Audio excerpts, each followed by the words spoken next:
¿Te presentaste, Luis? No. Estaba esperando que llegases. Ya, genial, que llegué como un poco justito. Bueno, Luis viene de la empresa Arsis, que ya nos ha hecho varias masterclass durante este año, así que ahora es una más de todas estas masterclass con las que nos está aportando el equipo de Arsis. Luis tiene 30 años de experiencia en diferentes campos del mundo IT y desde el 2014 está enfocado en la ciberseguridad.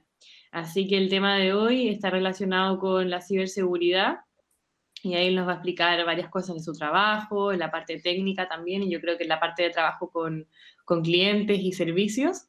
Así que nada, Luis, te dejo la palabra y aprovechen de esta charlita que les tiene preparada Luis. Buenas Muy tardes. bien, pues bueno, muchas gracias a todos. Mi idea es contar un montón de cosas en muy poquito tiempo, a ver qué podemos hacer. Pero a mí me gustaría contaros un poquito, pues bueno, qué hacemos en el equipo de ciberseguridad de una gran compañía de Internet, por qué es importante, por qué creemos que es importante. Como creo que vosotros, la mayoría, sois programadores o futuros programadores o interesados en temas de desarrollo y tal, pues quería por lo menos dar una pequeña pincelada de cómo afecta, cómo interactuamos con los desarrolladores, cómo afecta nuestro trabajo al suyo y el suyo al nuestro. Luego contaros un poco cómo es mi día a día y bueno, para aquellos que les pueda interesar el asunto, pues por dónde empezar un poquito a investigar. Vamos a dar tiempo a todo esto. Bueno, ya me imagino que bueno, ya me ha confirmado más Matilde que éramos. Perdone, Luis, se le oye muy bajo. Ay, pues. O al menos yo le oigo bajo, no sé los demás. Déjenme que mire una cosa.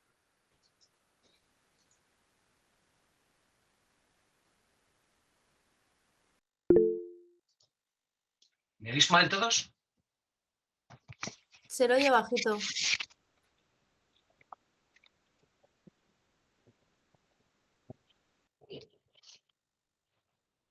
¿Mejor? ¿Mejor ahora? Ahora sí, gracias. Estupendo. Bueno, pues decía que creo que ha habido ya varios compañeros que han pasado por aquí. Entonces no os voy a entretener mucho con esto. Ya sabéis, os habrán contado que Arsis es una empresa líder en España, una empresa importante en el sector de Internet, que hacemos muchas cosas relacionadas con Internet, pues alojamiento web, dominios, correo, todo este tipo de cosas, que desde el 2013, si no me equivoco, somos parte del grupo United Internet, que es un grupo muy grande a nivel europeo. Somos, pues, creo que alrededor de 10.000 empleados, de los cuales, pues yo qué sé, más de 3.000 son desarrolladores. Un momentito, creo que esto tiene un puntero, sí. Bueno, todas estas empresas forman parte del grupo. Quizás os suene alguna, como One and One y Onos, quizás la más conocida, otras son más locales, pero esa es la más importante. Y bueno, estas son las cosas que hacemos. Y este pesado soy yo, pero ya os lo ha contado Matilde, así que esto me lo salto. Lo de 30 años me ha sonado fatal. Eso quiere decir que llevo desde finales del siglo pasado trabajando en IT. Dicho sí suena fatal, pero bueno. ¿Por dónde empezamos? Pues, ¿qué hace el equipo de ciberseguridad? A mí me cuesta mucho explicarlo, la verdad. A mí siempre me ha costado mucho explicar qué es lo que hago. De hecho, este fin de semana mismo que había quedado con unos amigos y uno, o el marido de una amiga me preguntó, ¿y tú a qué te dedicas? Y me costó, o sea, no sabía muy bien cómo explicarlo. Y me hizo gracia porque también estaba un compañero mío de otro departamento, del área de sistemas, y entonces lo explicó él. Y me hizo gracia porque, bueno, pues él tenía su visión, ¿no? Yo no sé si habéis visto los típicos memes estos de cómo ve cada uno a otros departamentos, pues bueno, es bastante real. Todos creo que tenemos una imagen de qué es lo que hacen otras personas cercanas que no se corresponde con la realidad, y cada una tiene su propia idea. ¿Qué idea? Bueno, a mí estas presentaciones me gusta hacerlas, si es posible, presenciales y más interactivas y con más preguntas y respuestas. Lo que pasa es que somos muchos y va a ser un poco complicado. Yo no sé qué idea tenéis vosotros de lo que puede hacer un departamento de ciberseguridad. Para mi madre hago esto. No sé si se ve bien la presentación, Pero bueno, pues el chico es informático, pues hará algo así, ¿no? Para mis amigos, esto, porque, bueno, sobre todo para uno que cualquier cosa que sea trabajar sentado no es trabajo para él. Entonces, pues estamos jugando todo el día, eso no cuenta. Para la sociedad, esto de ciberseguridad siempre suena una cosa así como un poco hackers malos haciendo cosas raras y estafando gente y tal.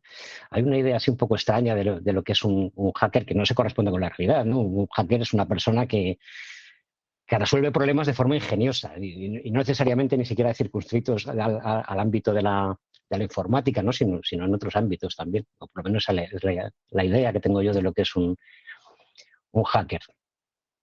Bueno, esto es una broma, porque esto no es verdad. Esto es, ahí he puesto, ¿qué es lo que cree mi jefe que hago? Afortunadamente en mi empresa no pasa. En mi empresa sí que se le da mucha importancia a la ciberseguridad, pero hay muchas que no, sobre todo en pequeñas empresas. No, eso de ciberseguridad, ¿para qué? ¿Cómo me voy a gastar dinero en un antivirus? Es tirar la pasta tontamente, ¿no?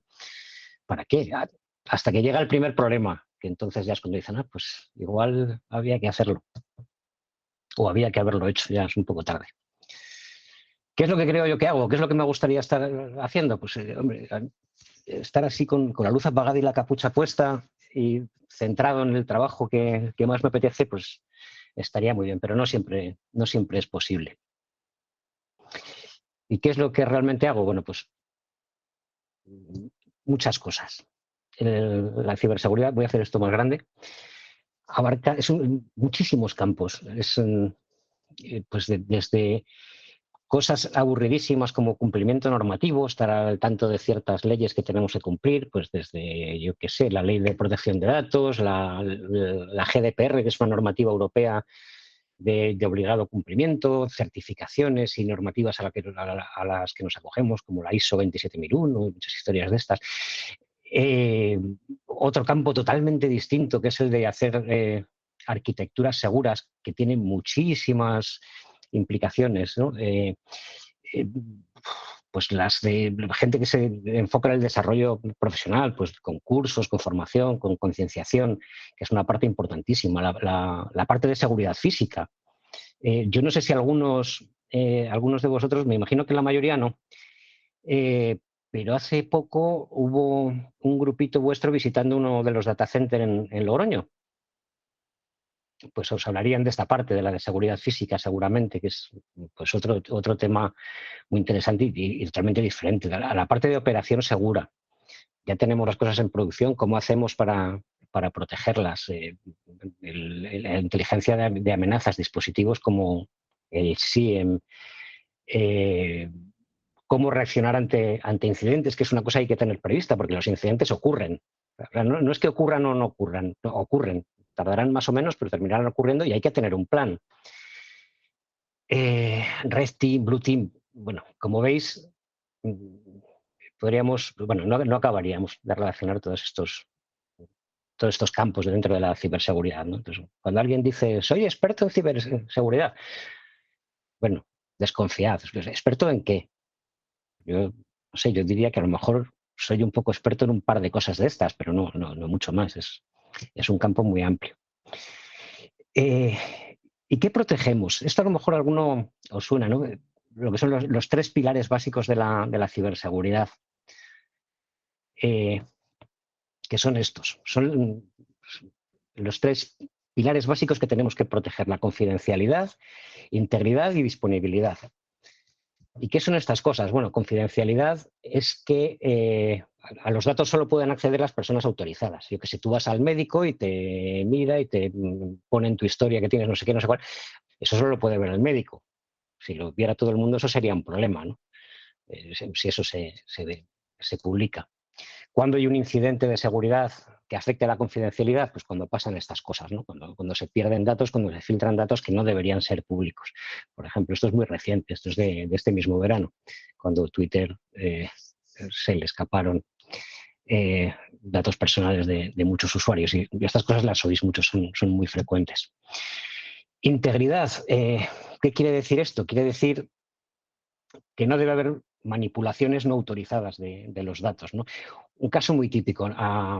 En nuestra empresa, a recursos humanos le llega cada 2 por 3, pero muchísimo, es muy frecuente, que les llegue un correo diciendo: hola, que soy Luis, que a partir del mes que viene, por favor, me ingreséis la nómina en esta otra cuenta del banco no sé qué de las Islas Caimán. Evidentemente son correos falsos. Afortunadamente, nuestra gente de recursos humanos está muy bien entrenada, porque es que si no ya no estaríamos cobrando ninguno, estaría cobrando a alguien. Esos son ataques a la integridad, ¿no? O imaginaos que estáis, yo qué sé, en una cafetería, en un hotel, en un aeropuerto, y veis ahí wifi gratis. Pues mira, me conecto, que es gratis. Te pones ahí a hacer tus cosas y resulta que esa wifi, que no sabemos quién la maneja, alguien puede interceptarla y manipular los datos que estéis pasando. Yo qué sé, imagínate que mandas un Bizum y como hay alguien que está interceptando esa comunicación, es capaz de alterarla y decir: no, pues ese Bizum que le has mandado a tu hermano que te ha pedido, oye, déjame 10 pavos, ¿qué tal? No, se lo lleva a él. Esos son ataques contra la integridad. Y el tercer punto es la disponibilidad, que la información esté accesible cuando la necesitemos. Caso típico, pues los ataques de denegación de servicio. Este a lo mejor os suena, este famoso que hubo en Andorra, que dejó a muchos youtubers famosos sin poder emitir durante unas horas o un día. Pues esos son ataques contra la disponibilidad. Vale, pues ya hemos visto un poco qué es lo que hacemos, qué es lo que protegemos y de quiénes nos protegemos, que también es una cosa importante, porque no es lo mismo protegerse de unas ciertas personas o grupos que de otras. Evidentemente las medidas son distintas y unas serán más fáciles, otras más complejas. ¿Qué tipos de atacantes hay? Pues lo que llamamos script kiddies, ¿no? Que generalmente son chavales, bueno, no tan chavales, que cogen scripts, se encuentran por ahí y los tiran a ver si pueden hacer, pues con afán de notoriedad, de decirle a su colega: mira que he explotado un no sé qué, no sé dónde, que generalmente no tienen, pues les pasa como al gato este, ¿no? Están ahí aporreando el teclado sin tener ni idea de lo que están haciendo, pero bueno, que son molestos y dan trabajo. Y bueno, también son una fuente de preocupación, ¿no? Porque si realmente tienes un problema por culpa de un script kiddie, pues a mí no me gustaría que me pasase, porque mira, que tengo un problema porque me ha atacado un gobierno. Pues bueno, es que contra eso es muy difícil protegerse, pero si es con esto, pues quedaría un poco feo, ¿no? Otro tipo de perfil son los hacktivistas. Anonymous, por ejemplo. Grupos de Anonymous, por ejemplo. Os puedo poner algún caso. Imaginaos, yo qué sé, la web de un zoo y una sección de Anonymous que son animalistas y que no le gustan los zoos. Y entonces, estoy hablando de casos reales, ¿eh? Entonces, continuamente, durante un tiempo, porque estas cosas se acaban pasando, pues intentan ataques de denegación de servicio contra la web del zoo para evitar, yo que sé, que la gente compre entradas. ¿Sí? Ese tipo de... Eso sería un ejemplo de ataque hacktivista. Hay muchos, como os podéis imaginar. Insiders, el más famoso, el de la foto, ¿no? El Edward Snowden. Un tipo de perfil del que es muy difícil protegerse, ¿no? Porque es probablemente un empleado de la compañía. Imaginaos, un empleado enfadado. Se han dado casos. Yo, hace un par de años, me parece que fue, en una empresa de hosting en Países Bajos o en Bélgica, por ahí, pues hubo un tío que se cabreó por lo que fuera, empezó a borrar servidores, se cargó los backups y yo no sé si la empresa pudo volver a reanudar el servicio. O sea, y si lo hizo, pues les costó bastante. Fue un problema bastante serio, ¿no? Son atacantes que vienen de dentro de tu propia organización. Por lo tanto, en la mayoría de los casos confías en ellos y es muy difícil de protegerte, ¿no? Por eso hay ciertas medidas como, bueno, intentar que la separación de funciones, que no sea siempre una persona la que pueda hacer todo o que no pueda hacer demasiadas cosas, con ese tipo de soluciones. Crimen organizado. Esto es lo más frecuente y seguramente lo más peligroso, porque el cibercrimen es muy rentable, probablemente a la altura o ya por encima del tráfico de armas, del tráfico de drogas. Esta es una foto real de un tipo que no me acuerdo cómo se llama, un hacker creo que era ruso, y estuvo detrás de algún hackeo bastante notable, el de LinkedIn de hace unos años. Esto es de su cuenta de Instagram, que le gustaba mucho hacerse fotos con sus coches. Porque, bueno, yo no entiendo mucho de coches, pero creo que esto es un Lamborghini que era suyo.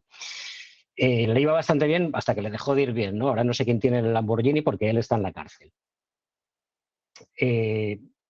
Pero el cibercrimen, o sea, al final la gente no está haciendo estas cosas por entretenerse. Es un trabajo. Es un trabajo además muy lucrativo y hay empresas muy curiosas, ¿no? Porque son empresas que funcionan como empresas dedicadas al cibercrimen, a la extorsión, al ransomware, a todo este tipo de historias. Entonces, pues probablemente hay un tío que está ahora mismo en su casa sentado con su cola de Jira que le dice, oye, te toca atacar a Arsis 3 veces, a ver si haces no sé qué. Y el tío está ahí pues, con su trabajo. Y luego, pues bueno, gobiernos.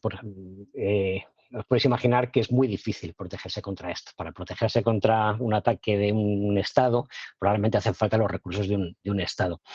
Y esto suena muy peliculero y tal, ¿no? Pero ahora con el tema, sobre todo aquí en Europa, que lo tenemos tan cerca, ¿no? El tema de la guerra entre Rusia y Ucrania, pues hay una parte de ciberguerra. Y bueno, nos afecta a todos. Ahora, por ejemplo, en Alemania, ya sabéis, ya he comentado que formamos parte de un grupo alemán, pues están bastante preocupados porque están sufriendo ataques en infraestructuras críticas. Nosotros proporcionamos infraestructuras críticas para el gobierno alemán y entonces pues cada vez tenemos que cumplir más regulaciones, más normas, tener más sistemas de detección y además demostrarlo, nos auditan para que verifiquen que tenemos esos sistemas en condiciones. Hay más perfiles, pues yo qué sé, el espionaje industrial, y bueno, cada uno tiene sus características y cada uno requiere de sus medidas de protección. ¿Cuáles son las consecuencias de estos ataques? Pues para empresas, pues os podéis imaginar, pérdidas económicas, imaginaos, yo qué sé, los típicos ataques de ransomware, seguramente lo habéis oído muchísimo en los últimos años. Alguien abre un fichero que no debe, que le ha llegado por correo y se le cifran los datos y te exigen un rescate para descifrarlos, cosas de ese tipo, ¿no? Y hay muchas empresas que pagan, lo cual supone una pérdida económica. Hay pérdidas indirectas, ¿no? Porque simplemente pues, te quedas sin servicio y estás varios días parado hasta que restauras tus servicios. Robo de datos, que ya no es que afecte solo a las empresas, sino también a nuestros derechos de ciudadano, ¿no? de que nuestros datos sean privados y estén bien custodiados. El daño reputacional que le supone a una empresa sufrir un ataque. Mira, de pérdidas económicas me he acordado ahora, a lo mejor os suena el caso de Sony, de hace unos añitos ya, pero que le robaron juegos que no habían sacado, películas que no habían estrenado. Eso les supuso muchos millones de dólares en pérdidas a Sony. En algunos casos, el cese de actividad. Hay empresas que no llegan a recuperarse de eso. Yo creo que esta que os he comentado antes del tipo que se la cargó desde dentro, yo creo que no llegó a reabrir. Era un proveedor de hosting más pequeñito que Arsis, europeo, en Países Bajos. Pero bueno. Y sanciones. Que esto encima, claro, cuando tienes un ataque, tú imagínate que tienes un ataque en que te roban datos personales, por ejemplo, a nosotros, de nuestros clientes. Eso tendríamos que declararlo a la Agencia de Protección de Datos. Y la Agencia de Protección de Datos lo investiga. Dice, oye, ¿qué medidas de protección tenéis aquí? Y si las medidas no son adecuadas, puedes tener sanciones y sanciones importantes. Es decir, a todo esto de arriba se le une que encima te multan. Con lo cual, pues bueno, os podéis imaginar que nuestro trabajo es importante. Nuestros jefes no son de los que piensan que somos los que estamos tirando el dinero. Pero no solo para empresas, esto también es un problema para los particulares, para cualquiera de nosotros. Es muy habitual que, yo lo he oído muchas veces, ¿no? No, a mí qué más me da, si yo no tengo nada que ocultar, a mí qué me importa que me hackeen, si yo, total, qué más da, si no tengo nada. Sí que tenemos más de lo que creemos. Pues yo qué sé, nuestro PC de casa puede servir, si alguien toma el control, pues para que pongan un sitio web y nosotros estemos, sin saberlo, desde nuestra casa sirviendo contenidos ilegales, por ejemplo. Yo he conocido un caso aquí bueno, no lo conocí directamente, a través de una persona de Logroño, un familiar tuvo un caso así y bueno, pues incluso le citaron para declarar y dice, oye, tienes que venir a juicio porque es que desde tu PC se está sirviendo pornografía infantil. O sea, no es una tontería. Bueno, los móviles, por ejemplo, los móviles hoy en día tenemos todo. incluyendo cuentas bancarias, las tarjetas y, por supuesto, nuestras credenciales de acceso a nuestras redes sociales, a muchísimas cosas, ¿no? Entonces, eso de, no, yo no tengo nada que ocultar, bueno, sí, hay que tener cuidado y tener nuestras cosas actualizadas, y cuando nos dice el Windows, oye, que tengo que reiniciar, porque no, mejor la semana que viene. Bueno, si lo haces antes, mejor. Bueno, y todas estas cosas, oye, os estoy soltando una chapa, si os aburrís mucho, podéis pararme, preguntar, interrumpir sin ningún problema. Si alguien tiene una pregunta, no os cortéis. Yo tengo una. Dime. ¿Cómo te defiendes de un ataque interno si ellos saben el código que tienes y todo eso? Es que es, en plan... Sí, que has dicho como que lo separáis, ¿no? En las responsabilidades, en plan uno hace un código, otro, pero realmente él sabe cómo está hecho. No sé si me estoy explicando. Entonces, ¿cómo defiendes de eso?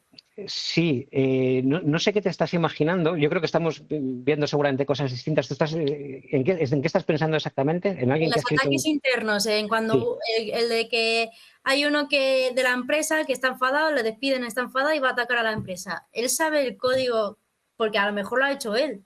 ¿Sabes? El código que ejecuta y todo eso. Vale. ¿Cómo te defiendes de eso?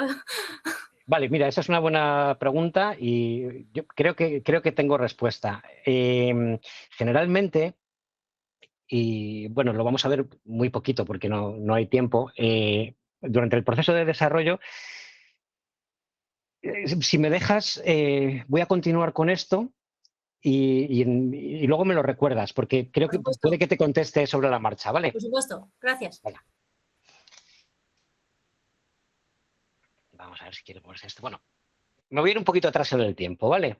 ¿Qué es lo que pasaba hace muchos años en una galaxia muy, muy lejana? Bueno, no tanto y no tan lejano a lo mejor, ¿no? Bueno, esto que hay aquí puesto es un poco, muy a grandes rasgos, cómo funciona cualquier proyecto de desarrollo, ¿no?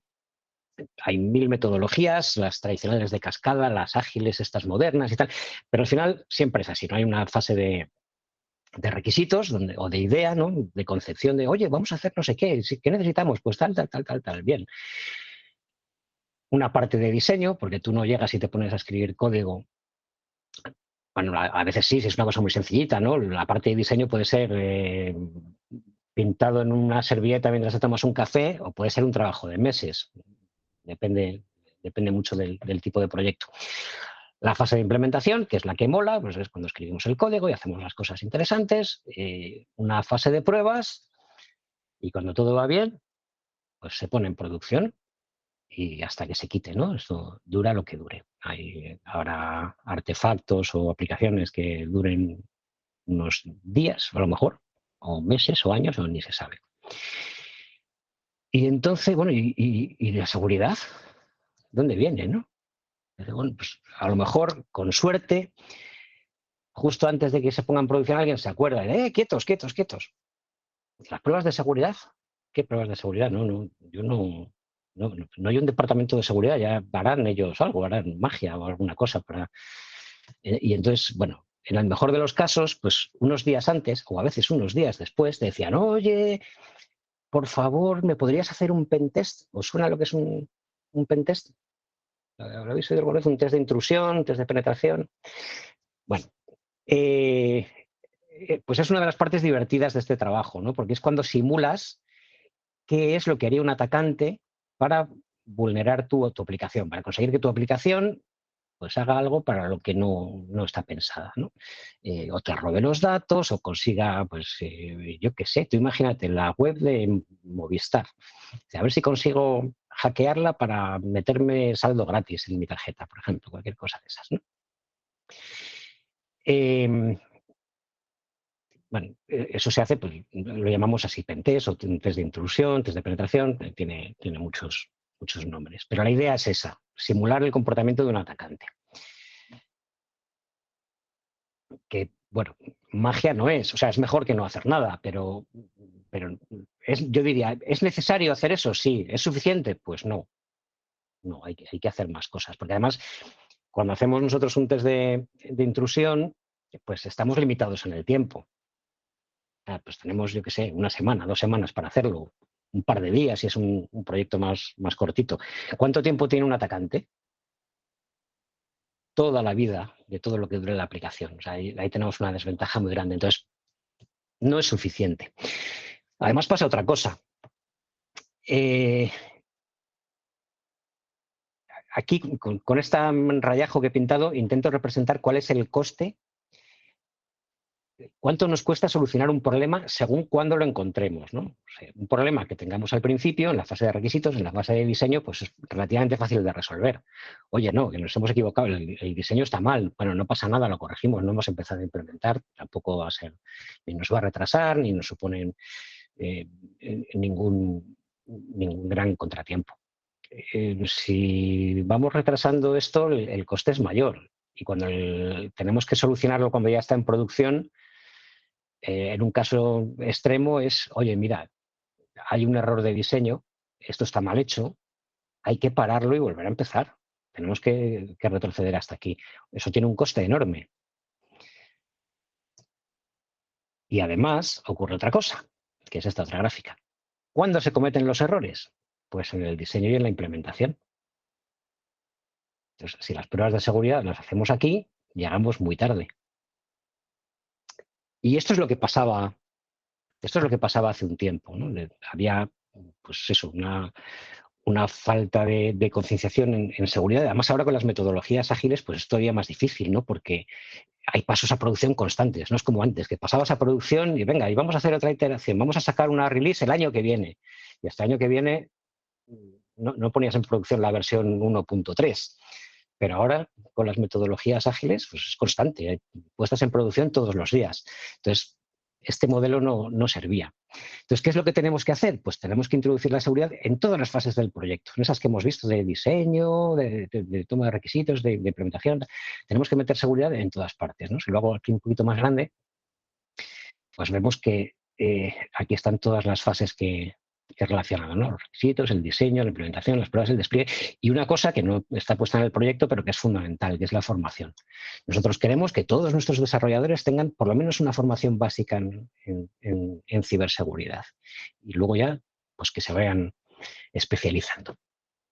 Aquí en la fase de implementación, por contestar a Andrea, tú decías, no, es que hay uno que es el que sabe cómo se ha hecho el código y a lo mejor no lo sabe nadie más. Tal. No, hay una de los estándares o de las buenas prácticas o de las medidas que tomamos es que haya lo que llamamos revisión por pares.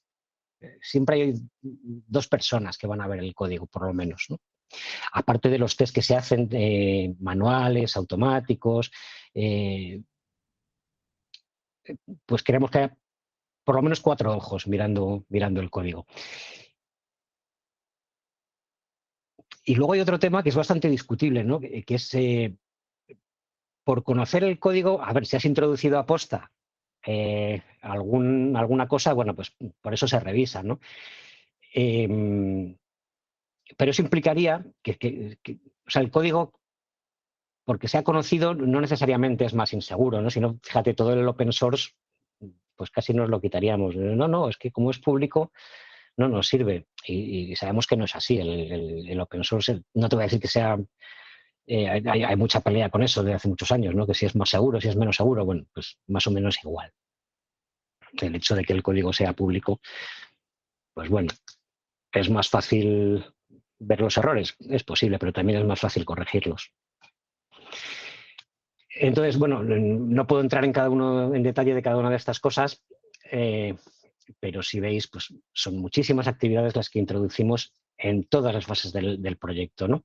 Desde el principio, desde la concepción del proyecto ya tenemos en cuenta, pues oye, que tenemos que ajustarnos a la normativa de seguridad tal, la normativa de calidad cual, que no se nos olvide que tenemos la LOPD, la GDPR nos obliga a tener no sé qué funciones y todo eso ya está considerado desde el principio. Vamos a poner unas normas donde, oye, si tenemos yo qué sé, si hemos detectado un problema de seguridad de gravedad crítica, por supuesto, no vamos a salir a producción, ¿no? O si es de gravedad alta, pues no, hasta que no se solucione no podemos salir a producción o no podemos continuar con nuestro pipeline. En la fase de diseño, pues haremos modelados de amenazas, que son unos ejercicios muy interesantes, que a veces los hacemos como juegos, jugando a las cartas, donde jugamos un poco a... no es exactamente como un test como un pentest que hablábamos antes, es como más teórico, ¿no? Esto, ya te digo, no lo hacemos ni con el ordenador, lo hacemos con una baraja. Oye, imagínate que un atacante quisiera hacer una denegación de servicio a tu sitio. ¿Cómo lo haría? Pues se me ocurre que tal, tal, tal. Venga, pues vamos a ver cómo protegemos eso. Y entonces, trabajando de forma así muy teórica, vamos incluyendo medidas de protección, ¿no? Pues fíjese, defensa en profundidad. Esto os suena ese concepto que es muy importante en ciberseguridad. Con esto queremos decir que no queremos tener una sola medida protegiendo una cosa, ¿no? Por ejemplo, un caso que creo que es muy fácil de entender, el firewall. ¿Sabéis lo que es un firewall? Más o menos, ¿no? Es un dispositivo de red que protege, que impide que ciertas direcciones IP se puedan conectar a ciertos puertos, por ejemplo, ¿no? Vale, pues nuestra defensa en profundidad nos va a decir que no tengamos uno, que tengamos dos. Vamos a tener uno de red, por ejemplo, pero además vamos a tener un firewall configurado en nuestras máquinas. Entonces, si por lo que sea, que puede ocurrir, hubiera un problema en el firewall de red que hace que un atacante se lo pudiera saltar, pues se va a encontrar detrás con otro. Eso es lo que llamamos defensa en profundidad y tratamos de aplicarlo pues, en todo lo que sea posible. El firewall es un ejemplo más. Para la parte de implementación, pues tenemos también un montón de herramientas, un montón de tareas, un montón de actividades que, como ya tenemos una cierta madurez en esto, hace unos años las hacíamos junto con los desarrolladores, pero ya son autónomos, las hacen ellos solos, ¿no? Nosotros aplicamos lo que llamamos esto la metodología de desarrollo seguro, que implica, pues eso, hacer todas estas actividades a lo largo del ciclo de vida del proyecto. Y para la parte de implementación, pues tenemos una herramienta que ayuda a los desarrolladores a base de... para esto para las vulnerabilidades en desarrollo, hay unos estándares, no hay...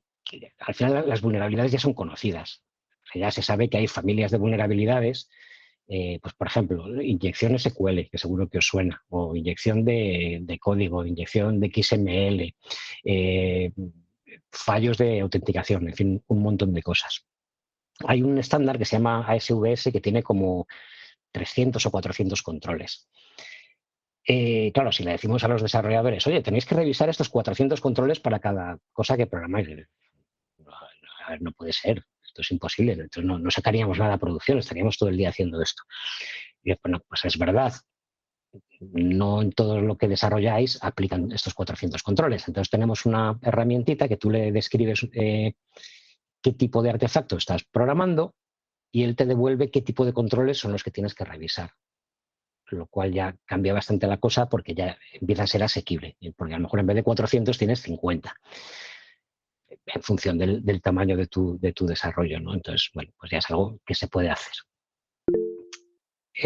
Claro, Dime, Andrea. ¿Cómo se llama esa herramienta? Se llama Security Rat. La hicieron unos compañeros nuestros que, bueno, uno ya se marchó. Te lo escribo aquí en el chat. Pero ¿sería posible acceder a ella o algo? Esta herramienta la adoptó OWASP. OWASP es una organización sin ánimo de lucro para la ciberseguridad, para la seguridad en la web. Esto se ha convertido en un proyecto de OWASP y es público. Está en el GitHub de OWASP. Muchísimas gracias.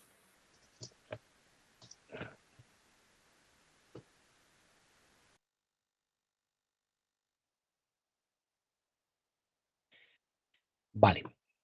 Bueno, y luego una vez con los sistemas en producción, pues aquí hay cosas que se van a encargar, pues yo que sé, los requisitos de hardening. ¿Qué quiere decir eso? Estoy cogiendo cuadros al azar, porque como no sé que no me va a dar tiempo a contarlo todo, pues cojo alguno así. Esto quiere decir que tenemos unos estándares. Cuando tú pones una máquina en producción, no la pones de cualquier manera. O sea, no coges la ISO de Linux y le das siguiente, siguiente, siguiente, y así como quede, toma, ahí tienes el Linux, la contraseña de root es root, instálate lo que quieras y lo pones en producción. No funciona así. Tenemos unos estándares que dicen que las cosas se tienen que instalar de determinada manera, que no puede haber servicios innecesarios corriendo, que tiene que haber un firewall local, que las contraseñas tienen que tener tales características o que hay que cambiarlas cada cierto tiempo, que no puedes tener estos puertos abiertos, que tienes que tener instalado este agente de monitorización por narices, etcétera, etcétera, etcétera. Entonces, todo eso está documentado, en la medida de lo posible, automatizado, de forma que no cometamos errores al poner en producción cosas que no deberían estar.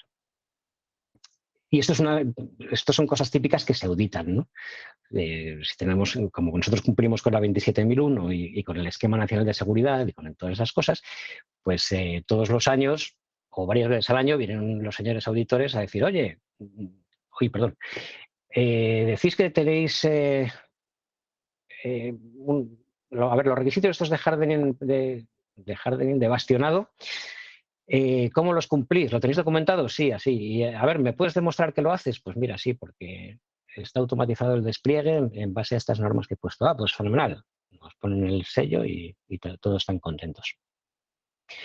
Y bueno, pues lo mismo con el análisis de vulnerabilidades. Tenemos herramientas que están escaneando nuestros servidores en producción. Lo mismo con la seguridad de red, etcétera.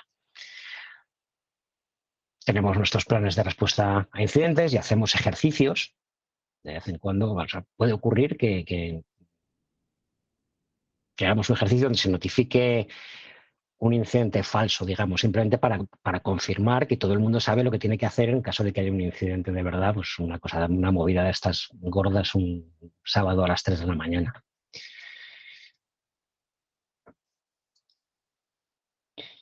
Bueno, y así, en 5 minutos os he contado toda mi vida.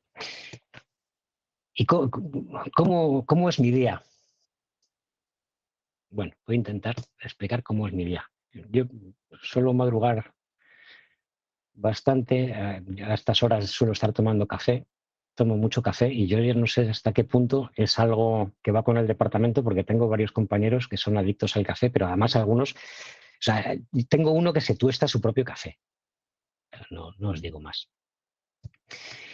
Al trabajar de verdad empiezo sobre las 8 más o menos. Tenemos, muchos de nosotros, no todos porque es imposible, pero muchos tenemos una cierta flexibilidad horaria, ¿no? Entonces nos permite organizarnos un poco a nuestra manera. Entonces yo suelo empezar sobre las 8. Yo además trabajo desde casa, pues desde marzo del 2020 con alguna interrupción, pero ahora hemos empezado un programa de trabajo remoto 100%, así como experimento, a ver qué tal va. Entonces yo soy de los afectados por el experimento, bueno, soy voluntario y trabajo desde casa, así que más o menos a las 8 empiezo a trabajar y lo primero que suelo hacer es pues mirar el correo, bueno, esto parece un Trello, nosotros no usamos Trello, pero usamos herramientas parecidas, donde tienes tus tickets y yo qué sé, trabajo que te piden de otros departamentos. Entonces, bueno, con todo eso me miro mi calendario, qué reuniones voy a tener en el día, si me toca dar una charla para aburrir a un montón de gente y todo ese tipo de cosas, pues, intento planificarlo a primera hora. A eso de las 9 tenemos una reunión del equipo. Tenemos un equipo internacional. Mi jefe lo tengo a 1.500 kilómetros. Entonces, realmente que yo trabaje desde casa le da exactamente lo mismo, porque aunque esté en la oficina sigo estando a 1.500 kilómetros. Entonces, mi jefe es alemán, la mayoría de mis compañeros también. Bueno, miento, están en Alemania, porque hay de muchos países. Tenemos griegos, tenemos rusos, tenemos indios, tenemos un equipo muy, muy heterogéneo. Tengo un compañero también en Logroño y otro en Madrid. En España somos 3. Entonces, para mí, el daily es esta pequeña reunión que tenemos por la mañana, que son 15 minutos, donde cada uno tiene un minuto para contar pues, lo típico, qué es lo que hice ayer, qué voy a hacer hoy y qué problemas he tenido que necesito ayuda de alguno de vosotros. Ese tipo de cosas, ¿no? Se cuentan muy rápido. Esto es es fundamental para mí, porque es realmente lo que hace que el equipo funcione, aunque sea ese ratillo de por la mañana. Pues todos estamos más o menos al tanto de lo que hace cada uno y ese tipo de cosas.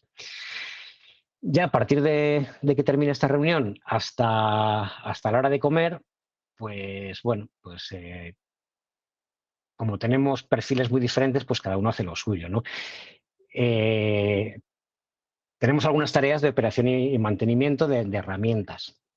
Por ejemplo, los antivirus. Hay alguien que se ocupa de configurarlos, de revisar los logs, de meter las firmas nuevas, de crear firmas nuevas, de ver, yo qué sé, estudiar comportamientos anómalos o leer informes de inteligencia de terceros para ver cómo podemos aplicarlo a nuestro entorno y crear reglas para protegernos de ese tipo de cosas. El SIEM, que es una herramienta complejísima, es una herramienta, no sé si os sonará, es una cosa súper cara que solo pueden tener habitualmente empresas grandes. Una empresa pequeña es inviable tener un SIEM, salvo que lo contrate un tercero, ¿no? Que tengas un servicio de seguridad, digamos, subcontratado. Esto lo que hace es recoge eventos de muy distintas fuentes y es capaz de correlacionarlos entre ellos. Entonces, por poner un ejemplo así chorra, tú imagínate, recibimos un evento de login de un ingeniero de sistemas. Pues eso es normal, ¿no? Claro, un tío de sistemas lo más normal es que se le esté conectando a una máquina. Pero resulta que 3 minutos antes hemos recibido un evento que nos dice que ese mismo ingeniero de sistemas acaba de salir de la oficina porque ha pasado su tarjeta por el turno y no está. Y dices, aquí hay algo raro. Son 2 eventos que aislados no quieren decir nada. Bueno, pues uno que se ha ido de la oficina y otro, pues un tío de sistemas que ha hecho login en una de sus máquinas. Todo es normal, pero cuando están juntos no es normal. Entonces, pues se crean reglas para correlacionar eso, eventos de distintas fuentes. Bueno, tenemos reuniones con otros equipos. Nosotros tenemos una especie de catálogo de servicios, cosas que hacemos para otros, ¿no? Oye, que si necesitáis un test de intrusión, una revisión de arquitectura, una revisión de criptografía, un modelado de amenazas, todas esas cosas os ayudamos o las hacemos por vosotros. Entonces nosotros tenemos una cola de Jira, no sé si os suena esa herramienta, y nos abren ahí, bueno, es una herramienta pues eso de tickets. Oye, necesitamos que para el sistema este nuevo que estamos diseñando nos reviséis el diseño, la arquitectura. Bien, pues perfecto. Ya, organizamos lo que sea y lo ponemos en marcha. Pues relaciones con proveedores. No todos los pentest, por ejemplo, los hacemos nosotros. Por muchas razones, ¿no? Primero, porque a lo mejor no tenemos recursos para todos los que tenemos que hacer. Y segundo, porque en algunas ocasiones, para ciertos sistemas, a lo mejor nos piden que esos tests tienen que estar hechos por un tercero independiente, que no vale que lo hagamos nosotros. Esto puede ocurrir. Entonces, pues bueno, tenemos que buscar una empresa que nos lo haga.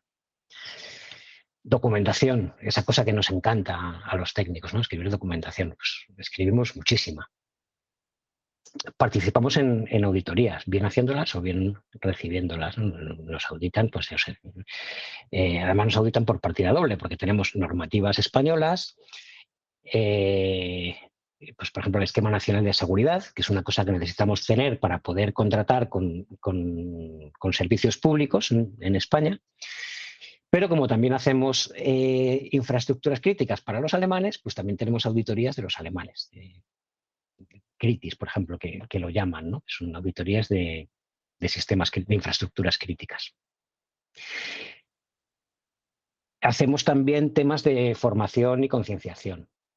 Por ejemplo, todos los empleados nuevos, cuando se incorporan, durante las primeras semanas o meses reciben una pequeña charla sobre seguridad, que llamamos los 10 mandamientos, que son 10 cositas muy básicas que cualquier empleado tiene que cumplir.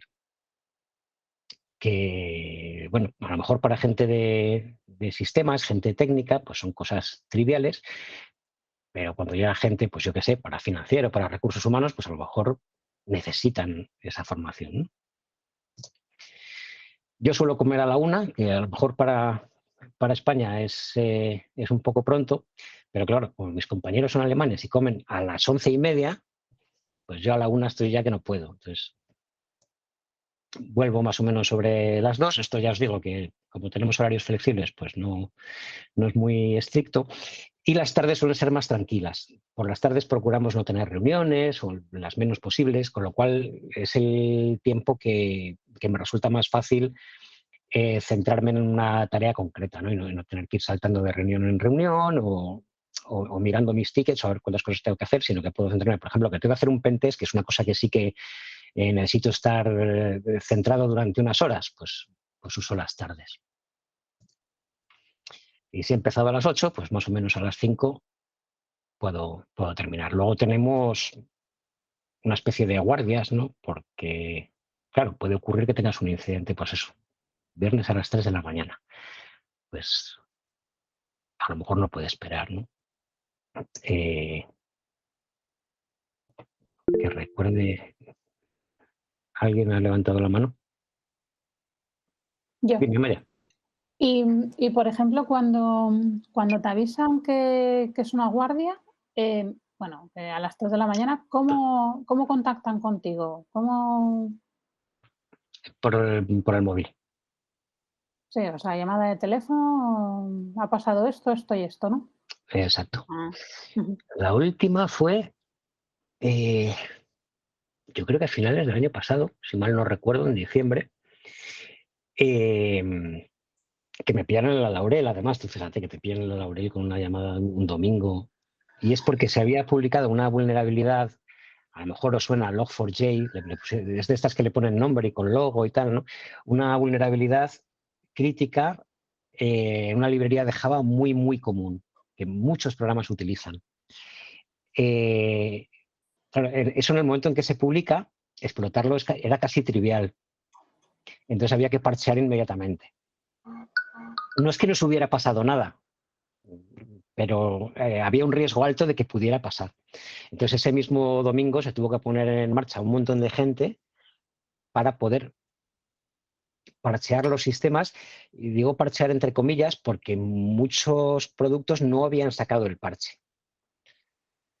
Entonces, ¿qué haces? Bueno, pues aplicas medidas de mitigación o haces tú el parche, que fue lo que tuvimos que hacer con muchas cosas, ¿no? Como al final era una librería de Java, que a lo mejor el producto no la actualizaba y dice, bueno, pues ya la pongo yo a mano. Sí. Pues Sí, pero bueno, ese tipo de cosas. Fue más o menos fácil de arreglar, ¿no? Fueron, hasta que lo descubristeis, ¿no? A ver, fácil, bueno, en el sentido de que al final no pasó nada, pero fueron muchas horas de trabajo de mucha gente un domingo. Sí, bueno. Entonces, bueno, la verdad es que funcionó bastante bien. Yo tengo una consulta. Dime. ¿Al otro día te despertaste a la misma hora, a las 8 o 6 de la mañana, a seguir trabajando o ya ese día ya no contaba? ¿Cómo es? Al día siguiente, sí, el día siguiente era lunes y fue un día de trabajo normal, que empezamos con muchas risas, pero bueno.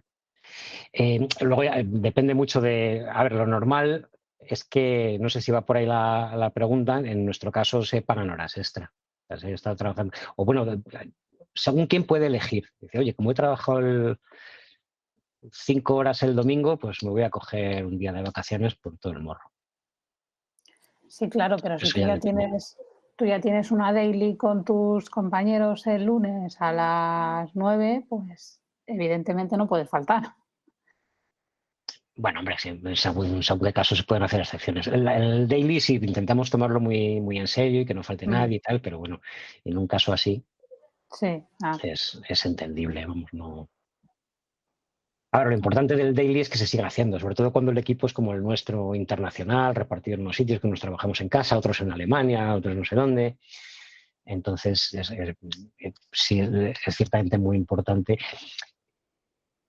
Para los desarrolladores muchas veces es más importante que para nosotros, porque nosotros al final trabajamos bastante independientes. O sea, no es muy habitual, o sea, yo no todos los días necesito a alguien de mi equipo que me haga cosas. No sé si me explico.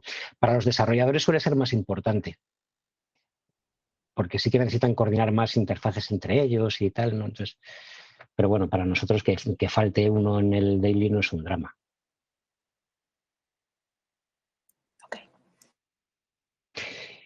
Antes de terminar, que quedan 5 minutos, bueno, yo tengo un ratillo más, no sé si vosotros podéis, pero sí quería, por si tenéis curiosidad,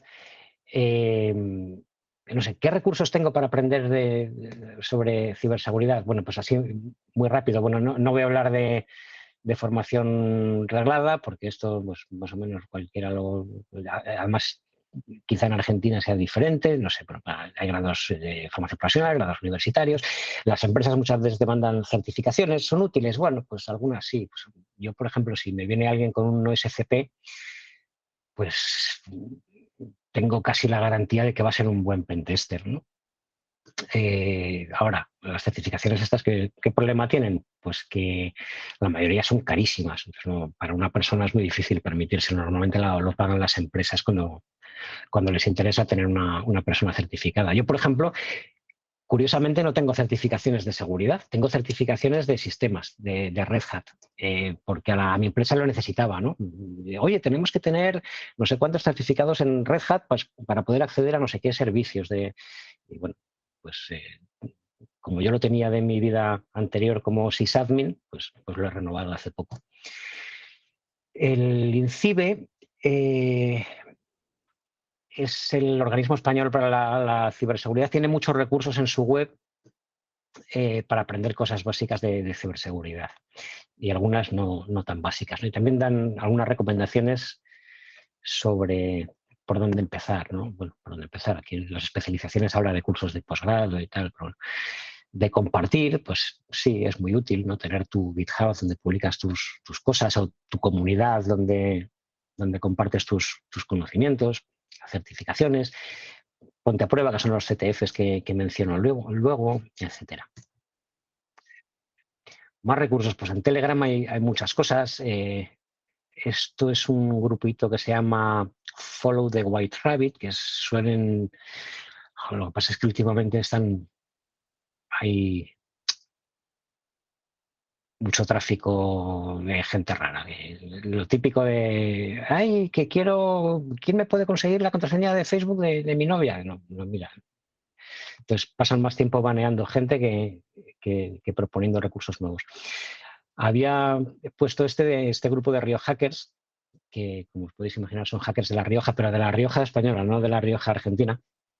Es un grupito de gente de Logroño que tiene una pequeña comunidad, pues bueno, hacen sus cositas. En Discord, pues lo mismo. Ahora parece que Discord es donde está todo, ¿no? Bueno, esto está La Río Hackers también y estas otras cosas que las menciono ahora. Por otro lado, bueno, en YouTube o en Odyssey os podéis imaginar miles de cosas. Todos estos seguro que están en, bueno, Río Hackers no. Pero del resto, de Tierra de Hackers, de Hack the Box. ¿Os suena Hack the Box? ¿Lo habéis oído alguno? Pues no, ya no. Tenéis... Hack the Box es un CTF, son como juegos, ¿no? Sí. Te ponen máquinas para que a ver si consigues explotar sus vulnerabilidades. Tened en cuenta que hemos hablado mucho de pentest. Yo no sé cómo es el tema en Argentina, en España es ilegal. No puedes hacer un pentest. Para poder hacerlo tienes que estar legalmente autorizado. ¿Cómo estás legalmente autorizado? Pues la empresa que es objeto del pentest te ha contratado. Y además tienes que tener mucho cuidado en que esté muy bien especificado el alcance de lo que puedes hacer y lo que no. Salvo que las empresas tengan programas de estos de bug bounty que te dicen, oye, si consigues explotarme, que yo te dejo, no te voy a hacer nada si lo intentas, y encima, si me encuentras una vulnerabilidad, a lo mejor hasta te llevas un premio o un dinero. Bueno, Hack the Box, o esta otra de aquí que se llama Try Hack Me, lo que tienen son máquinas donde puedes hacer eso. Es un juego, ahí no hay premios. Y bueno, para recursos para resolverlas, con eso se aprende un montón, además. Podcast, a mí me gusta mucho lo de los podcasts, me entretiene, te lo pones ahí cuando te vas a correr por ahí, fenomenal. El de Tierra de Hackers me encanta, yo creo que es el mejor que se hace ahora en España. Secure Podcast son argentinos y es de los mejores que hay, son buenísimos. Estos dos están muy bien, a mí me gustan mucho, tienen más que ver con desarrollo que con seguridad. A veces tocan temas de seguridad, obviamente. No es entre Dev y Ops, se llama, y programar es una mierda, que está muy divertido. Palabra de Hacker, que es una periodista que no es ni mucho menos especialista en ciberseguridad, pero sí es especialista en traer gente muy interesante a su podcast.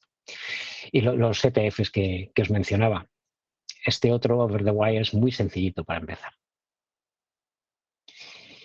Conferencias y eventos. Esto es súper interesante. Ya lo siento, he puesto solo en España porque en Argentina, bueno, yo sé que los de Secure Podcast mencionan bastantes en Argentina, entonces me imagino que la situación será similar. En España hay un montón por todas partes. Del CCN CERT, que esa es más de ejecutivos con corbata. La RUTEF, que es de las más famosas, tiene varias conferencias en Madrid, en Málaga, en Valencia. Rara es la provincia que no tiene. Yo he puesto aquí unas cuantas en Santander, la Selcon, con Pilar en Zaragoza. Esta la tengo mucho cariño porque un año gané el CTF. Por supuesto, en La Rioja tenemos la nuestra, que es la Zurra Capote Conf. No es necesariamente de seguridad, está más enfocada al desarrollo. La organiza el Google Developer Group de La Rioja, pero a veces hay temas de seguridad. Alguna vez me ha tocado a mí dar una charla y evidentemente lo he hecho sobre temas de seguridad. Navaja Negra, que es una de las más famosas, que estoy deseando porque es la semana que viene y por fin voy a poder ir, porque estos 2 últimos años evidentemente ha habido que suspenderla. SecAdmin en Sevilla y luego están las internacionales, ¿no? Las más famosas, pues DEFCON y Black Hat en Las Vegas, donde los hackers chungos, esos que de la capucha, esos están aquí. O el Chaos Computer Club, que estos son alemanes. Todas estas conferencias, evidentemente, pues bueno, pues tienen su dificultad porque muchas veces implican viajes. Algunas son gratis. El Zorracapote Conf nuestro, de aquí de La Rioja, es gratis.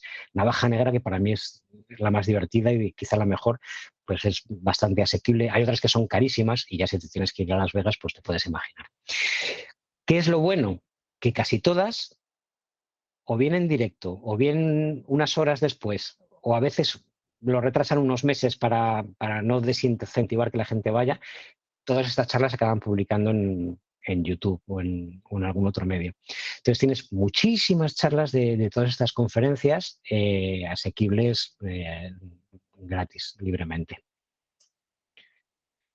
Y no solo aprendes un montón de temas que te interesen, sino que además descubres temas nuevos que ni siquiera sabías que existían. Y bueno, pues si tenéis tiempo para alguna preguntilla o lo que queráis. Yo tengo una duda. Dime. ¿Sirve de algo los antivirus gratuitos o son mejores los de pago, obviamente?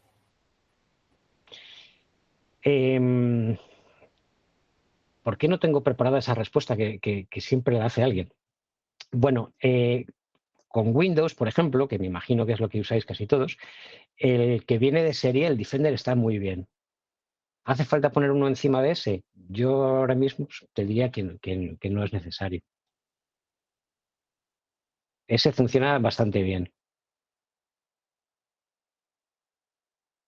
En general, decir que uno de pago es mejor que uno gratuito, pues esto es un poco como la discusión que hablábamos antes de ¿es más seguro el software libre que el que no? Pues es una pregunta que realmente no tiene respuesta. McAfee, por ejemplo, a mí me gusta mucho. Nosotros utilizamos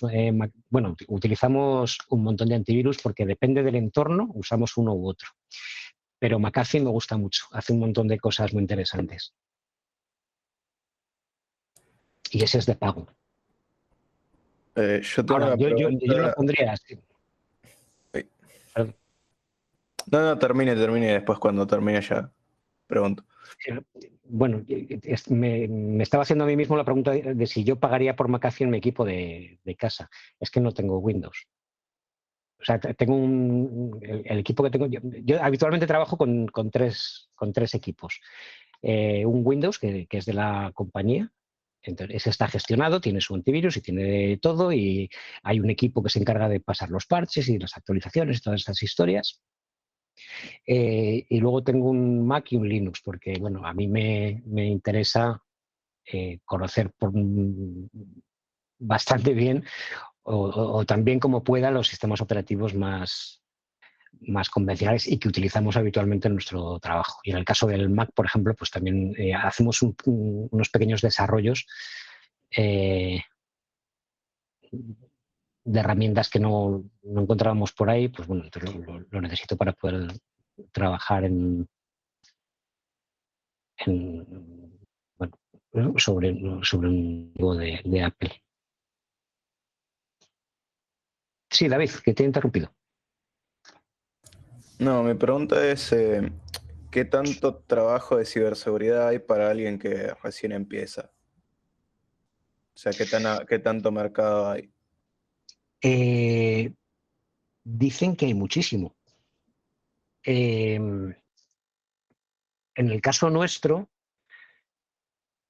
en España ahora mismo no, pero en Alemania siempre están buscando. En Alemania además es que hay mucho movimiento. Entonces yo sí que es cierto que veo que hay mucho movimiento. No sé cómo serán en Argentina, y aquí en España todavía nos cuesta un poquito también.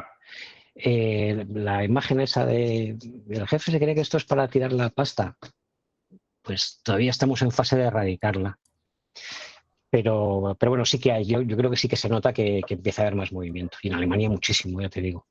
Pero Ahí sí que porque, se nota un montón. por ejemplo, acá hace no mucho una universidad gratuita abrieron una carrera de ciberseguridad. El tema es que, bueno, me queda excesivamente lejos. Pero también hay otras universidades que también dan la carrera, pero de pago. Y bueno, mi principal preocupación es que si vale la pena invertir a lo mejor en una carrera de pago. Menudo marrón me echas para contestarte a eso.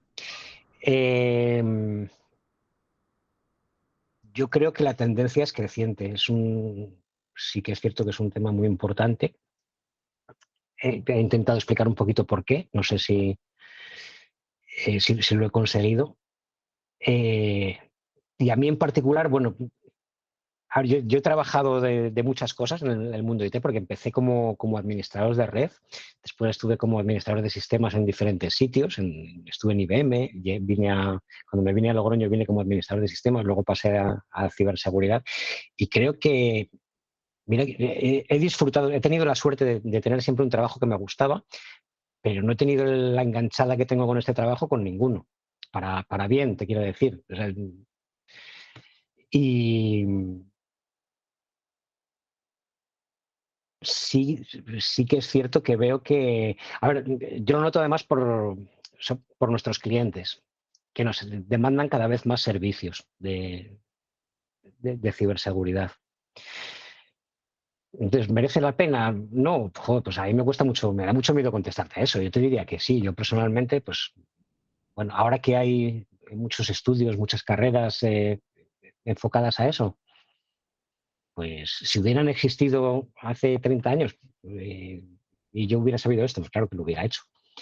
¿Lo haría ahora? Pues oye, si tuviera tiempo igual hasta me metía así.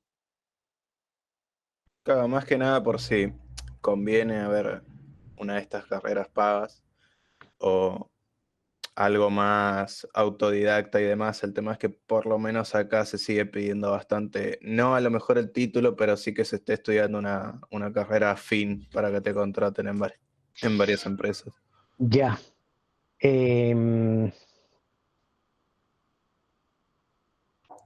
Bueno, es que claro, eso depende mucho de la empresa. Nosotros hemos tenido gente que no tenía una titulación relacionada con esto y claro, depende. A ver, cuando nosotros buscamos gente, aparte de las entrevistas que se hacen con recursos humanos y tal, pues tenemos una entrevista técnica donde no es que hagamos un examen, pero bueno, creo que es una entrevista larga, tocamos temas técnicos y creo que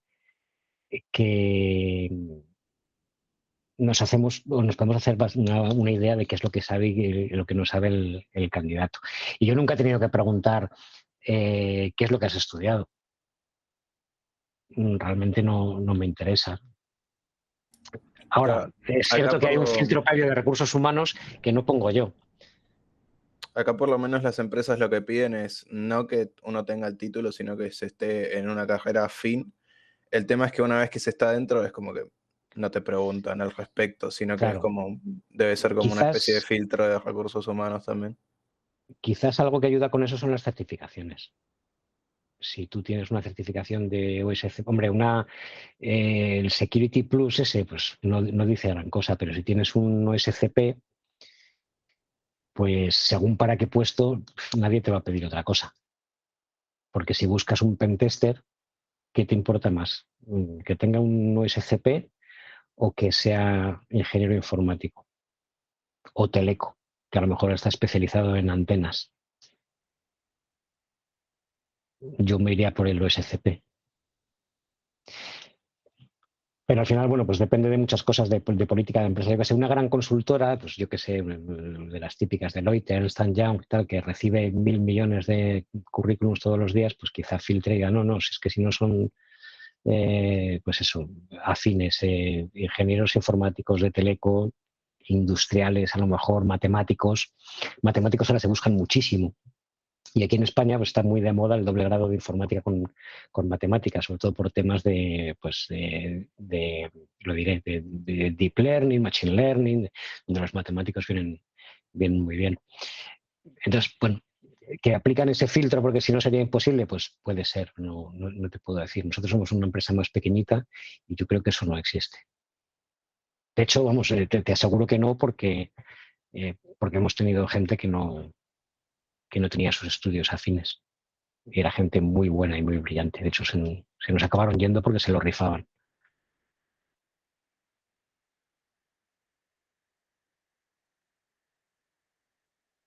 Ya siento no ser más concreto, pero realmente eso me cuesta bastante.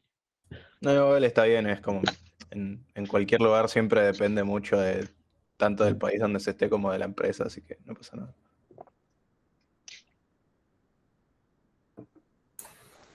Yo tengo una pregunta. Dime. ¿Cómo es la forma más óptima de hacer una seguridad multicapa? No sé si me explico.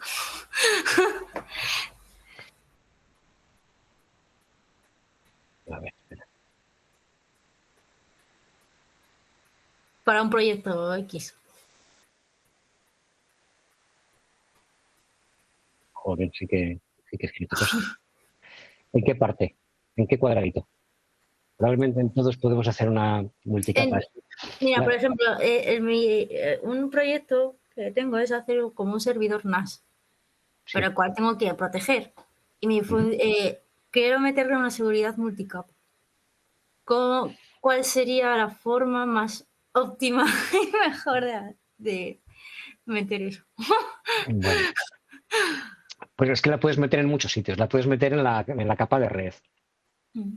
Y puedes hacer un diseño que tenga, pues bueno, tengo mi firewall local, es el mismo ejemplo que te he puesto antes, y un firewall de red. Puedes hacerlo al nivel de control de accesos. Pues voy a necesitar un usuario y contraseña, pero además un segundo factor de autenticación. Mira, puedes descargarte el Security Rat, describir tu artefacto, y ahí te va a dar un montón de pistas de qué cosas puedes hacer.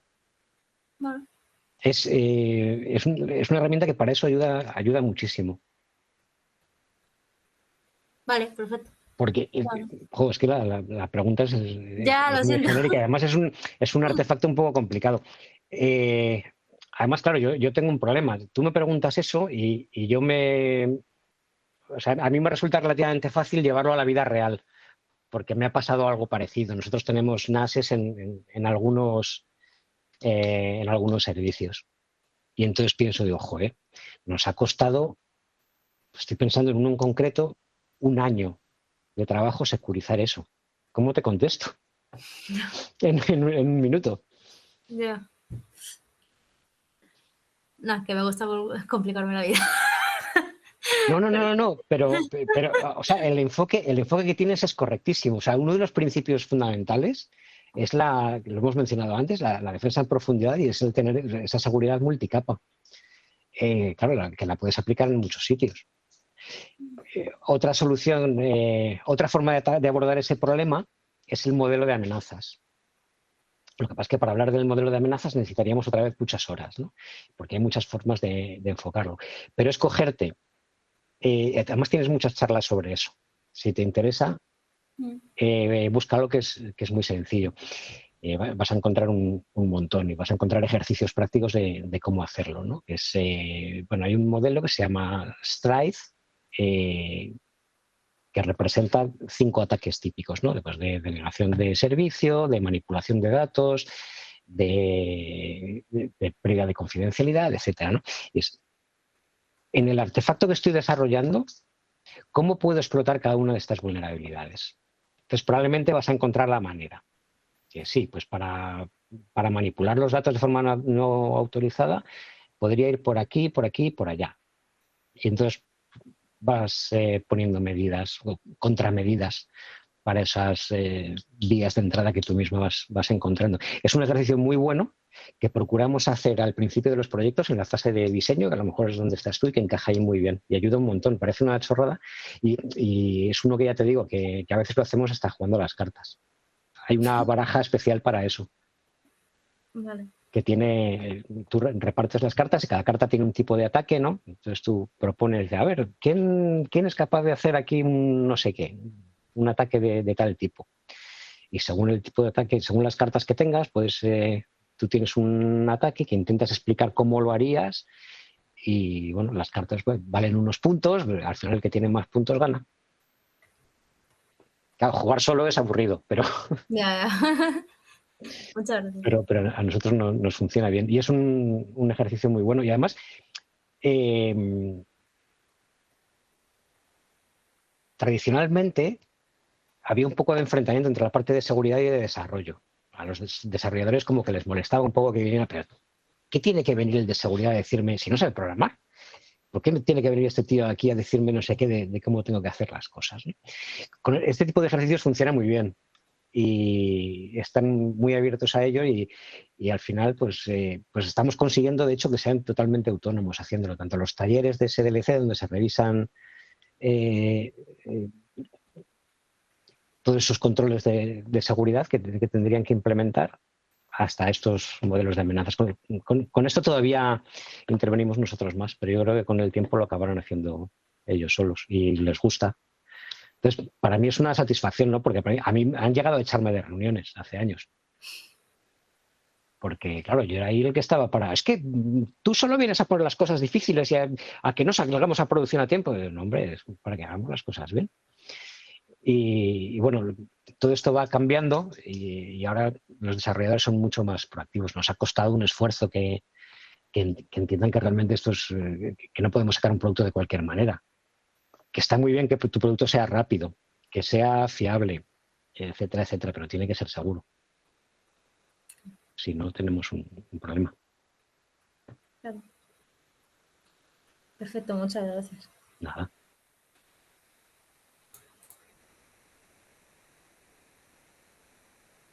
Bueno, no sé si tenéis más preguntas. A lo mejor os he dormido a todos. No. Espero que no. Muy interesante. Perdón, yo sí tengo que irme. Hasta luego, Luis. Muchas gracias por la charla. Gracias a ti. Vale, hasta luego a todos. Hasta luego, David. No, la verdad es que está muy bien, muy interesante. Es que es un tema que a mí me interesa mucho, por ejemplo. Lo que pasa es que no he tenido... Es evidente. La certificación, pues vas viendo vídeos de YouTube, vas viendo cosas porque certificaciones son muy caras y son casi imposibles de acceder a ellas. Entonces, San YouTube, como digo yo, y poco a poco... Sí, no, pero en YouTube recursos para esto tienes infinitos. Si te interesa el tema de los CTFs, por ejemplo, que me ha parecido que tú sí que lo conocías, te pones a hacer máquinas de hack the box. Hay un tío que se llama IPSEC. Bueno, claro, el problema es que en inglés hay mucho más. Ya, sí. Pero hacks, bueno, como sí, además como YouTube muchas veces te lo traduce automáticamente al español. Pues hay un tío que se llama IPSEC que va haciendo todas y es una máquina. Y aprendes muchísimo ¿Cómo se muchísimo escribe? Por favor, por el chat. Sí, te lo pongo en el chat. Gracias.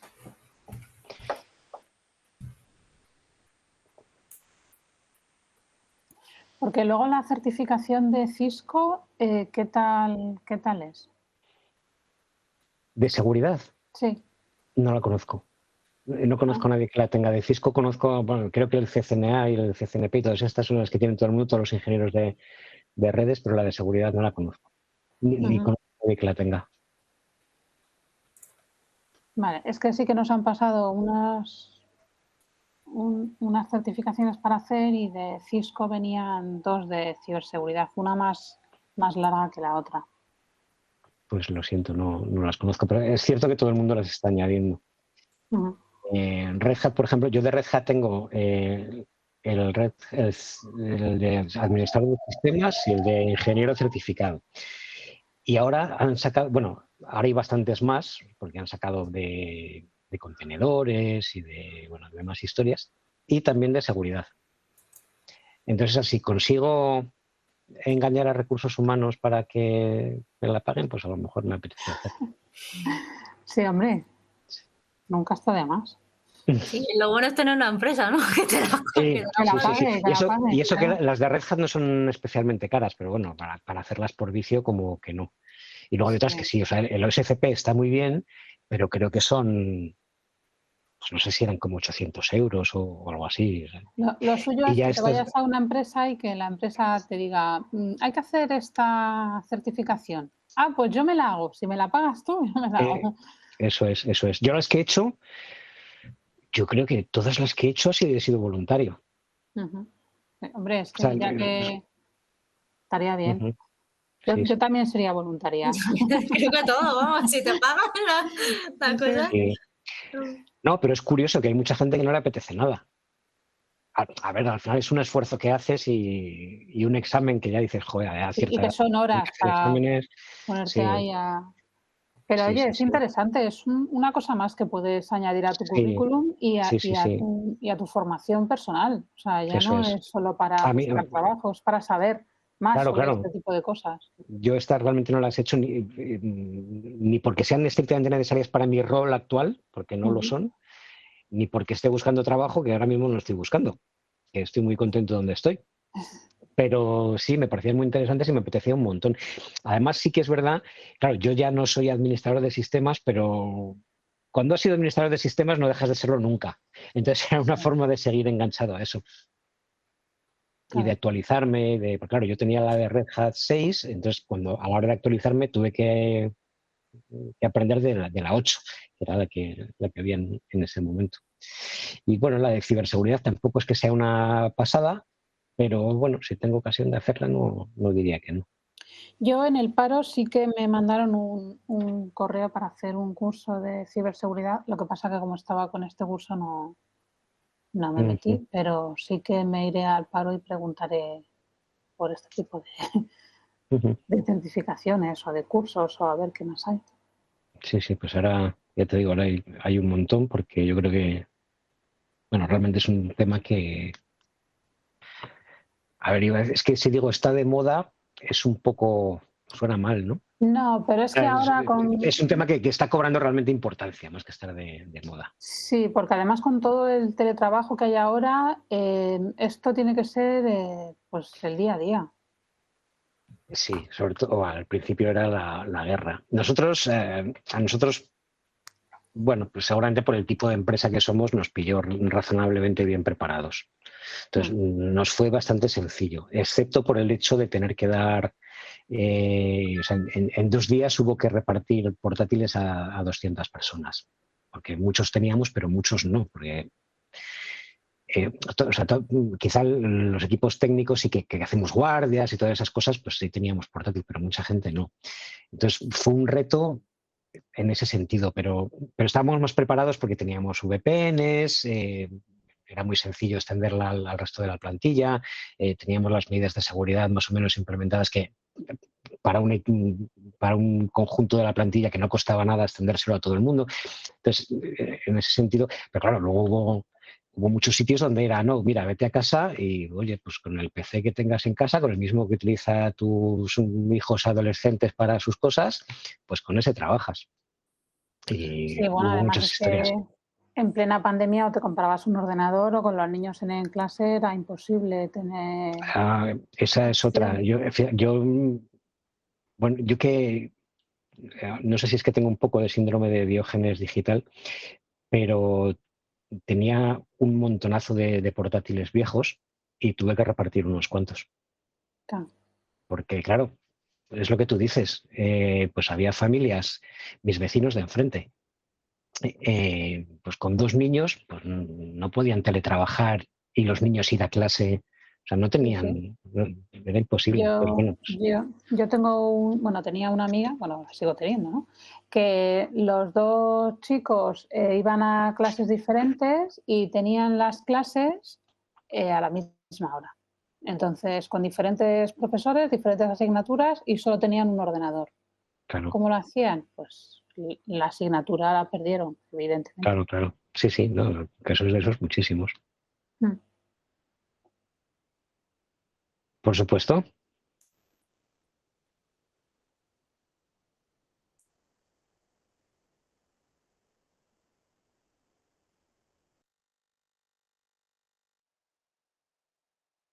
Ujú.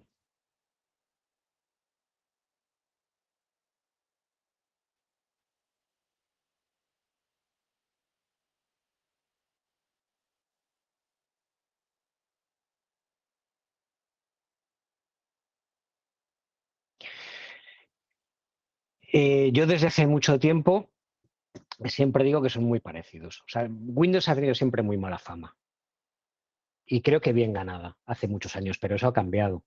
Entonces, sinceramente, no creo que haya unos intrínsecamente más seguros que otros. Al final depende de muchas cosas, sobre todo de cómo los trates y de qué cosas hagas. Al final me parece más un tema en algunos casos de preferencia personal, en otros casos de capacidad de gestión de la empresa, ¿no? Para la empresa es mucho más fácil tener Windows. U otras cosas como, por ejemplo, nosotros estamos pensando, ¿y si tuviéramos Chromebooks? Eso facilita la gestión y facilita la seguridad muchísimo, pero con otras limitaciones, evidentemente. Entonces, bueno, me habéis hecho muchas preguntas que a lo mejor espero que es una respuesta que no se ha podido dar, ¿no? Con los antivirus, con el software libre, con esto es un poco lo mismo. No, ya digo, no creo que haya uno intrínsecamente más seguro que otro. Cada uno funciona a su manera. Apple tiene sus varios mecanismos de protección integrados. Acaba de salir la versión 13 del macOS esta semana, me parece, que no sé qué novedades tendrá, es que siempre suelen incorporar alguna cosa nueva interesante. Linux, bueno, es que Linux, ¿qué Linux? Red Hat, Ubuntu, Debian, alguno de los otros 25.000 millones, pues al final depende de muchas cosas que no es el sistema operativo en sí, eso casi es lo de menos. Tengo otra pregunta, Dime. pero esto ya es por curiosidad. Vale, las señales de radio van por saltos, ¿no? Entonces, mi pregunta es, si puedo cifrar una señal digital en una señal de radio. Y de ser así, si puede ir cifradas cada una por su lado o tienen que ir unidas. A ver, me tengo que retrotraer muchos años para cuando estudiaba ondas de radio, que ya hace tiempo de eso. Con la Wi-Fi, por ejemplo, con tu móvil lo que estás haciendo es eso. Sí. Pero, ¿me puedes repetir la pregunta? Sí, a ver, es que sé que es difícil. En plan, mi pregunta es si puedo cifrar una señal digital en una señal de radio o analógica o algo de eso. Sí, claro, ¿por qué no? Vaya respuesta más tonta. ¿Cómo? Ya no te puedo contestar. Ya se me ha olvidado. Pero, joder, ahí te he salido de mi ámbito de experiencia de los últimos años, ¿eh? Nada. Andrea, te dejo mi correo y cuando la tengas me la envías.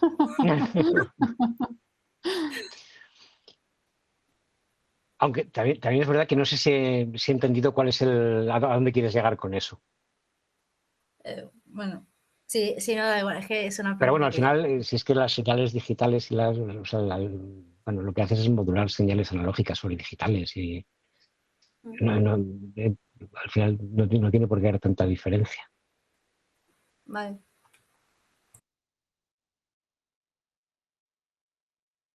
Pero bueno, no soy experto hace muchos años que no hago una transformada de Fourier.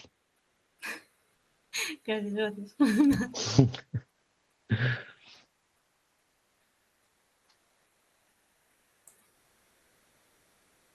¿Tenéis más preguntas? ¿Más curiosidades? ¿O alguna que pueda contestar? ¿Alguna fácil? Si no, voy a quedar fatal.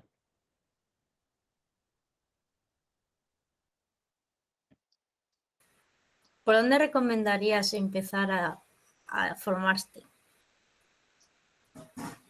en ciberseguridad? Joder, es que es complicado. Porque fíjate la transparencia que tengo puesta. Aquí hay muchos posibles puntos de partida porque hay cosas muy diferentes. Vamos a ver.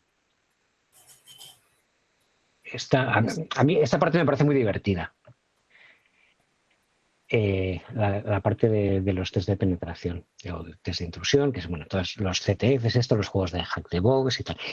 Hay mucha gente, y con eso hay que tener cuidado, que se cree que seguridad es esto. Y todo esto lo desprecian. Es muy habitual.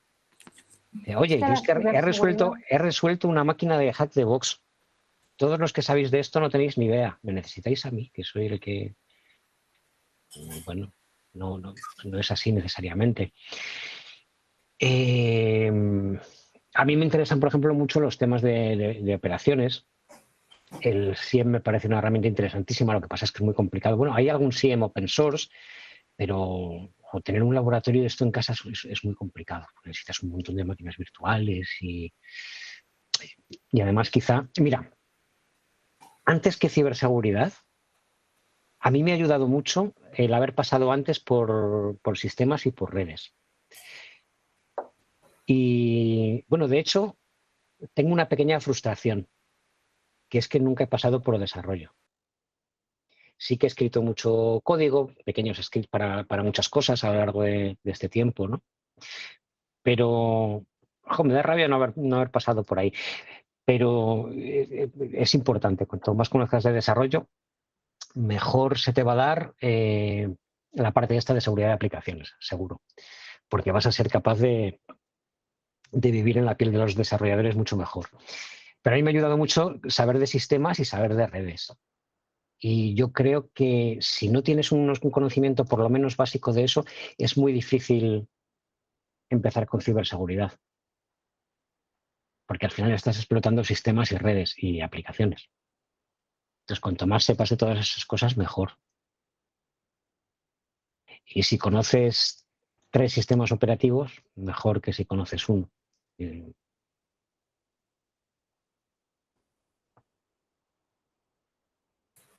Vale, gracias. ¿No? Prometo no hacer más preguntas. No. Bueno, yo creo que a esta sí que más o menos he contestado. En esta no me he quedado con la cosa de no he dicho. Bueno, a lo mejor no he dicho lo que querías oír, pero eso es diferente. Es que la ciberseguridad abarca muchas cosas, ¿no? Porque te tienes que meter en muchos campos, ¿no? Sí. De hecho, nosotros, pues bueno, somos un equipo relativamente grande y hay gente muy especializada. O sea, hay gente que está especializada en seguridad de aplicaciones. Yo estoy un poquito más últimamente con temas de red, de IPS y demás, y también con cosas de normativa, para mi desgracia, porque eso es lo que menos me gusta. Hay gente que está más centrada en el SIEM, otros en los antivirus, otros en el análisis forense, que también es una cosa súper entretenida. Súper entretenida cuando tienes el incidente y te toca hacer el forense de verdad, ya no tiene tanta gracia.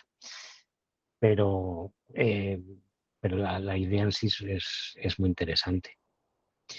O sea que no hay uno que se dedique a todo. cada uno se dedica a una parte diferente, ¿no? Sí. A ver, tampoco... Sí que los roles se solapan un poco, porque ¿no? Pues nos ponemos malos, nos vamos de vacaciones, o sea, si hay 2 personas que hacen forense, por ejemplo, y Sí, bueno, tienes que saber de todo, pero no trabajas siempre en todo. Eso es. Sí, no, y muchas veces pues habrá que decir, oye, me estás pidiendo una cosa, a ver, yo si quieres te la doy, pero espérate una semana que vuelva fulanito, que es nuestro experto forense. Igual para pasar el paso, mejor. Para pasar claro, o sea, si es muy urgente, pues bien, te lo hago. Pero si puede esperar, mejor que espere. No puede ser especialista en todo. Por eso lo decía cuando saqué, creo que fue esta transparencia la que saqué al principio, que dije, experto en ciberseguridad. Sí. Bueno, porque tú fíjate qué cantidad de cosas. O sea, si ahora me dicen a mí que tengo que configurar el Dust, que es una herramienta para hacer análisis de una herramienta que empieza a mandar órdenes absurdas a tu aplicación, a ver cómo responde tu aplicación. Y si devuelve cosas raras, oye, que a lo mejor tienes una inyección SQL, ¿no? Bueno, pues a mí me dicen que configure esto, pues mira, es que no tengo ni idea. Claro, no puedes saber de todo. Un análisis de código, pues mira, yo ahora estoy trabajando en un pentest que estoy haciendo el análisis de código. Y es una cosa que me incomoda un poco, porque sé que hay gente que lo hace mejor. Pero bueno, como está con otras cosas, pues no puede. Entonces sí, yo lo puedo hacer y puedo hacerlo con una calidad decente, pero bueno, pues hay mejores especialistas. ¿Luego te lo revisan? ¿Lo que tú realizas, luego te lo revisan o pides a alguien que te lo revise? Depende. Pues mira, en un caso así sí, mira, eso es una buena pregunta. Sí, si yo no me siento especialmente cómodo haciendo eso, yo sé que a lo mejor a mi compañero especialista en análisis de código no le puedo pedir que lo haga, pero sí le puedo decir que le eche un ojo. Y, oye, mira, que he visto que en la parte esta más crítica del código, o sea, el resto ya lo he revisado yo, pero justo esta parte, ¿me podéis hacer el favor de echarle un vistazo? Sí. Y además compartimos bastante los resultados. Entonces, por ejemplo, nosotros tenemos un board que llamamos de pentest, nos reunimos todas las semanas y comentamos, oye, pues yo estoy haciendo el pentest de tal aplicación y me ha salido tal y cual. Y tengo sospechas de que puede haber un XSS y no he sido capaz de explotarlo. ¿Alguien me echa una mano? Y entonces a lo mejor lo puede mirar otro. Entonces sí, trabajamos un poco de forma colaborativa y bueno, nos complementamos bien. Vale. Además también es divertido, o sea, especializarse demasiado yo creo que tampoco es bueno. Entonces, si de vez en cuando te puedes salir y hacer una cosa que no es exactamente de tu especialidad, pues también... Sí. Amplías conocimientos. Sí. O no los olvidas, porque yo antes hacía más pentest, ahora hago menos. Y yo sé que a mi jefe además no le gusta que los haga, porque prefiere que esté haciendo otra cosa, pero es que yo quiero seguir haciéndolos. Entonces, bueno. Así no se te olvida. Claro. No, además siempre tienes que buscar, o sea, yo intento que un porcentaje, cuanto más mejor de mi trabajo, sea parecido a mi ocio. O sea, si consigo que me paguen por algo que haría gratis, sí, que te divierte y te gusta. Efectivamente. Entonces, si yo puedo estar por la tarde haciendo un pentest, pues fenomenal, porque si no, a lo mejor estaría jugando a Hack the Box, que es lo mismo, pero estaría pagando yo.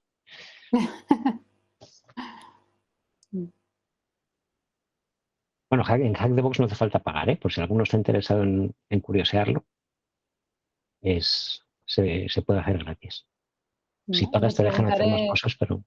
Le preguntaré a Andrea cómo lo hace ella y ya...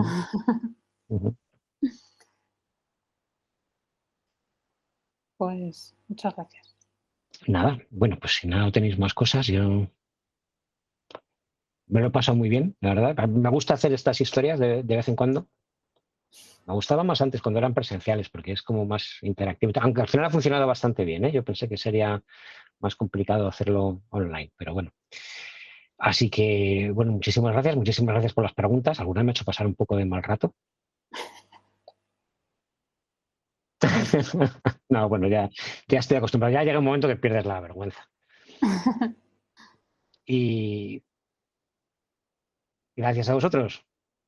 Me Sí, alegro muchas gracias. de que os haya interesado y, bueno, espero que os haya picado un poquito la curiosidad. Sí, sí. Por cierto, yo creo, no sé si os puedo pasar la presentación, pero por lo menos la parte de los recursos y tal, a lo mejor si os interesa se lo paso a Matilde para que os lo reenvíe por si os es útil o tenéis más curiosidad. ¿Vale? Muchas gracias. Muy bien, pues muchas gracias a todos.